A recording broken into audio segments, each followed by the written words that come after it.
नमस्कार दोस्तों, स्वागत है आप सभी का पाथफाइंडर पर। So in a very innovative and a game changing idea by the Indian air force, दोस्तों कहा गया है कि आमका इंजन की जो डेवलपमेंट है उसको डायरेक्टली पीएमओ यानी कि प्राइम मिनिस्टर्स ऑफिस के अंडर लाया जाए, सो दैट उसकी जो डेवलपमेंट है उसको सबसे पहले तो फास्ट ट्रैक किया जाए एंड सो दैट उसके बेसिस पर हमारी जो निर्भरता जो कि वेस्टर्न कंट्रीज पे बनी हुई है फाइटर जेट इंजन्स को लेकर, वो भी यहाँ पे खत्म हो सके। आप लोग यहाँ पे देख सकते हैं, खबर कल ही सामने आई है। There is a very big proposal to bring AMCA engine development under the PMO, और इस चीज को लेकर जो आइडिया है ये दोस्तों हमारी इंडियन एयरफोर्स के द्वारा ही दिया गया है। इसी के बारे में डिटेल में बातचीत करने वाले हैं कि क्या है ये आइडिया एंड क्यों आखिरकार पीएम ऑफिस के अंडर इस आमका इंजन डेवलपमेंट को लाए जाने की बात करी गई है, इसके क्या क्या फायदे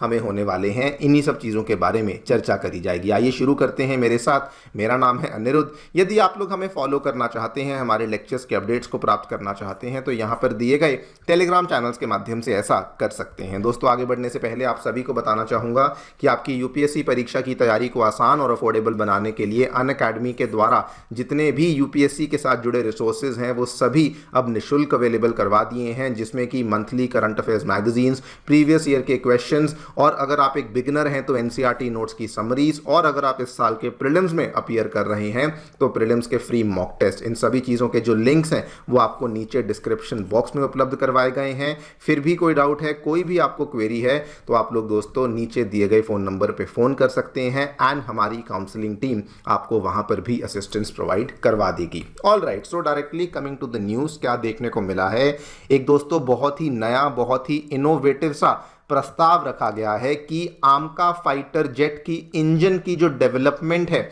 उसको लाया जाए under the direct oversight of the prime minister's office. Now before we talk about कि इसके असल में क्या क्या फायदे होने वाले हैं, ये वाला प्रपोजल क्यों लाया गया है, उसके बारे में चर्चा कर लेते हैं। देखिए, हमारे प्राइम मिनिस्टर ऑफिस के अंतर्गत कई सारे मिनिस्ट्रीज, कई सारे डिपार्टमेंट्स आते हैं जो कि हमें डायरेक्टली देखने को मिलते हैं, लेकिन उसमें से दो प्रमुख डिपार्टमेंट्स जो कि हम कह सकते हैं कि साइंस रिलेटेड या फिर हम कहें रिसर्च रिलेटेड जो डिपार्टमेंट्स हैं वो जो हमें देखने को मिलते हैं, एक है दोस्तों डिपार्टमेंट ऑफ स्पेस जिसके अंतर्गत हमारी इसरो फंक्शन करती है, एंड दूसरा है हमारा डिपार्टमेंट ऑफ एटॉमिक एनर्जी जिसके अंतर्गत हमारी इंडिया की जो न्यूक्लियर एनर्जी का सेक्टर है, न्यूक्लियर पावर प्लांट्स का सेक्टर है, वो सारा का सारा फंक्शन करता है। और अगर मैं इन दोनों ही डिपार्टमेंट्स के ट्रैक रिकॉर्ड की बात करूं तो जिस हिसाब से इंडिया ने जितने कम टाइम में इन दोनों ही डिपार्टमेंट्स में बड़े बड़ी अचीवमेंट्स को हासिल किया है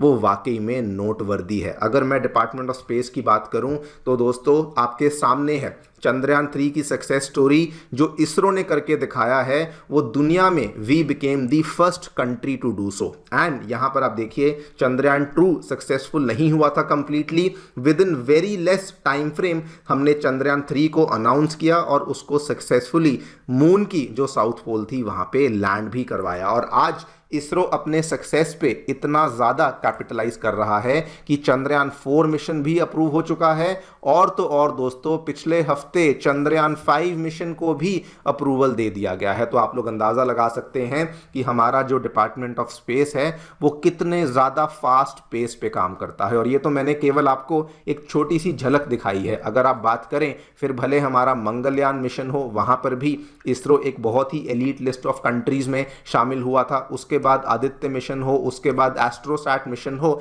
ये सारे के सारे यूनिक और बहुत ही डेडिकेटेड मिशंस हैं जो कि इसरो के द्वारा बहुत ही कम टाइम फ्रेम में किए गए, कंसिडरिंग कि हमारी इसरो बहुत ज़्यादा पुरानी भी नहीं है, कंसिडरिंग कि भारत को आज़ादी मिले को भी अभी उतना समय नहीं हुआ था, लेकिन इसरो फिर भी बहुत सारी रिमार्केबल अचीवमेंट्स यहाँ पर कर चुकी है। इनफैक्ट इसरो इतनी आगे बढ़ चुकी है कि दोस्तों कई सारी वेस्टर्न कंट्रीज के लिए भी इसरो के द्वारा बड़ी बड़ी सैटेलाइट्स हैं जिसको कि टाइम टू टाइम लॉन्च किया जाता है। फिर भले वो अमेरिका ही क्यों ना हो, फिर भले वो यूरोप हो, फिर भले वो ऑस्ट्रेलिया जैसे देश हों, कई सारी कंट्रीज के लिए हमारी इसरो के द्वारा सैटेलाइट को लॉन्च किया गया है। और वहीं अगर मैं न्यूक्लियर के क्षेत्र में बात करूं तो वहां वहां पर भी all because of the supervision of the prime minister's office, हमारा दोस्तों जो डिपार्टमेंट ऑफ एटॉमिक एनर्जी है वहां पर भी रिमार्केबल अचीवमेंट्स देखने को मिली हैं। आपके सामने एक उदाहरण देता हूं, इसी साल बजट में अनाउंस किया गया था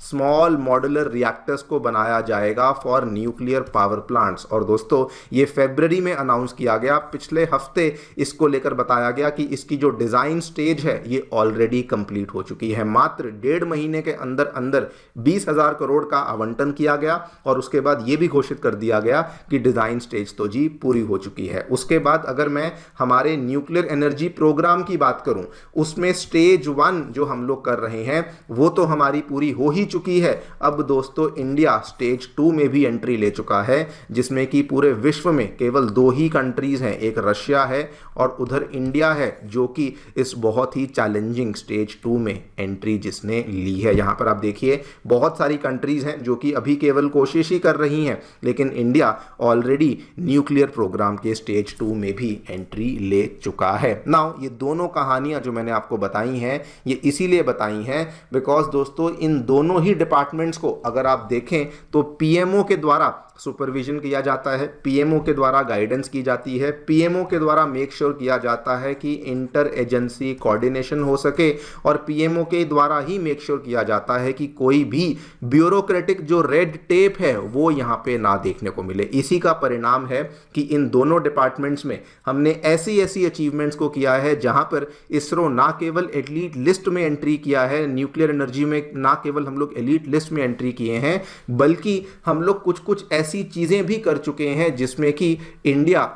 वर्ल्ड में पहला वो देश बना है जिसने कि ऐसी टेक्नोलॉजीज को वहां पर इंप्लीमेंट किया है। यही वजह है दोस्तों कि आज इंडियन एयरफोर्स के द्वारा एक बहुत ही इनोवेटिव सा आइडिया दिया गया है कि आमका इंजन के डेवलपमेंट को भी अब बेसिकली पीएमओ ऑफिस के अंडर लाया जा सके। नाउ क्वेश्चन ये आता है कि इसका क्या फायदा होगा हमारे आमका इंजन को लेके। तो देखिए दोस्तों, आमका इंजन को लेके फिलहाल ऑलरेडी इंडिया को 4 अलग अलग ऑफर्स मिल चुके हैं। पहला ऑफर आपको बता दूं फ्रांस की जानी मानी कंपनी साफरान के द्वारा दिया गया था। दूसरा ऑफर रशिया की जो अगेन जानी मानी कंपनी है यूनाइटेड इंजन कॉर्पोरेशन, उन्होंने कहा था कि हम हमारा 177S इंजन आपके आमका के लिए देने में इंटरेस्टेड हैं। उसके बाद रॉल्स रॉयस ने, जो कि यूके की one of the most advance company है, उन्होंने कहा हम भी देने के लिए तैयार हैं। और इवन अमेरिका की जानी मानी कंपनी जीई, उनके साथ तो बल्कि हमारी डील ऑलमोस्ट साइन भी हो चुकी है कि हम भी आमका को लेकर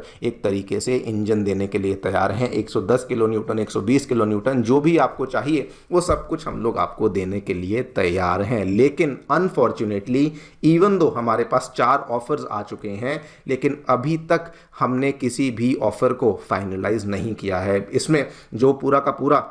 ये फाइनलाइजेशन होना है ये या तो डीआरडीओ की तरफ से या फिर मिनिस्ट्री ऑफ डिफेंस की तरफ से होना है, लेकिन वहां पर फाइनलाइजेशन देखने को नहीं मिली। और यहीं पर कहा गया है कि अगर आमका प्रोग्राम को डायरेक्टली पीएमओ के अंडर लाया जाता है तो जो हाई लेवल की ओवरसाइट चाहिए, जो यहां पर इंटर एजेंसी कोऑर्डिनेशन चाहिए और जो रैपिड डिसीजन मेकिंग चाहिए वो यहां पर हो सकेगा, और ये जो डिसीजन है ये जल्दी से यहां पर फाइनलाइज हो सकेगा। बल्कि साथ में ये भी कहा गया है कि अगर पीएमओ के अंतर्गत लाया जाएगा तो पीएमओ ये भी मेक श्योर करेंगे कि हमारा जो इंजन है वो तो डेवलप हो ही हो, लेकिन साथ में इंडिया की जो स्ट्रेटेजिक ऑटोनॉमी है वो भी इंश्योर हो सके, यानी कि हमारी जो डिपेंडेंस है ये भी किसी कंट्री पे इतनी ज्यादा ना बने कि हम लोग उसके बगैर आगे बढ़ ही ना सकें। बिकॉज इसमें आपको बता दूं दोस्तों कि इवन दो कई सारी कंट्रीज ने बड़े बड़े ऑफर यहां पे दिए हैं। रॉल्स रॉयस ने ऑफर दिया है कि हम तो जी इंजन भारत के लिए बनाएंगे, हम लोग टेक्नोलॉजी ट्रांसफर भी करेंगे, आईपी राइट्स भी आपको दे देंगे, लेकिन आपको बता दूं वेस्टर्न कंट्रीज के ऊपर भरोसा करना बिल्कुल भी सही नहीं होता है। उदाहरण के तौर पर अमेरिका ले लीजिए, तेजस के मार्क 2 को लेकर दोस्तों जो इंजन की डील हुई थी ये जून 2023 में करी गई थी, और उस टाइम पे अमेरिका ने कहा था हम जी आपको को 80% ट्रांसफर ऑफ टेक्नोलॉजी दे देंगे। इंडिया ने उसके लिए $1 बिलियन की डील को साइन किया था, लेकिन आप दिसंबर 2024 की खबर देखिए, अमेरिका ने क्या कहा, अगर आपको 80% ट्रांसफर ऑफ टेक्नोलॉजी चाहिए तो $1 बिलियन से ज़्यादा का पैसा लगेगा। तो ये जो लोग हैं ये जल्दी से पलट जाते हैं, ये अपनी कमिटमेंट पे खरे नहीं उतरते, जो ये चीज़ें साइन भी कर लेते हैं वहाँ पर भी इनके ऊपर भरोसा नहीं होता है। तो इवन अगर आज वेस्टर्न कंट्रीज ऐसा कह रही हैं कि हम लोग आपको टीओटी कर देंगे वगैरह वगैरह, आईपी राइट्स दे देंगे, उनके ऊपर भरोसा नहीं किया जा सकता। और इसीलिए कहा गया है कि अगर पीएमओ ऑफिस के अंतर्गत लाया जाएगा तो हमारी स्ट्रेटेजिक ऑटोनॉमी को भी यहाँ पे मेंटेन किया जा सकता है। और ऑब्वियसली अगर दोस्तों आमका इंजन का जो डेवलपमेंट है वो फास्ट ट्रैक होगा तो साथ में आमका भी जल्दी बनेगा, और इसका अल्टीमेटली फ़ायदा यही होगा कि साउथ एशिया रीजन में हमारे पास भी एक 5th जनरेशन फाइटर जेट आ सकेगा, जिसकी जो डिमांड है, जो रिक्वायरमेंट है वो बहुत बढ़ चुकी है, कंसिडरिंग कि चाइना के पास 200 से ज़्यादा J-20 फाइटर जेट्स आ चुके हैं, और अब तो बल्कि पाकिस्तान ने भी चाइना के साथ J-35 फाइटर जेट्स को प्रोक्योर करने की डील कर ली है। लेकिन अगर मैं भारत की बात करूं तो भारत की जो करंट एयरफोर्स की स्क्वाड्रंस की फ्लीट है वो भी पुरानी हो चुकी है, और हमारा आमका जेट की डेवलपमेंट भी बहुत ज़्यादा धीरे पेस पे हो रही है। देखते हैं क्या होता है। आपकी लेकिन इस पूरे आइडिया को लेकर क्या राय है, हमें डेफिनेटली बताएं कमेंट सेक्शन में। Thank you so much for listening, stay tuned and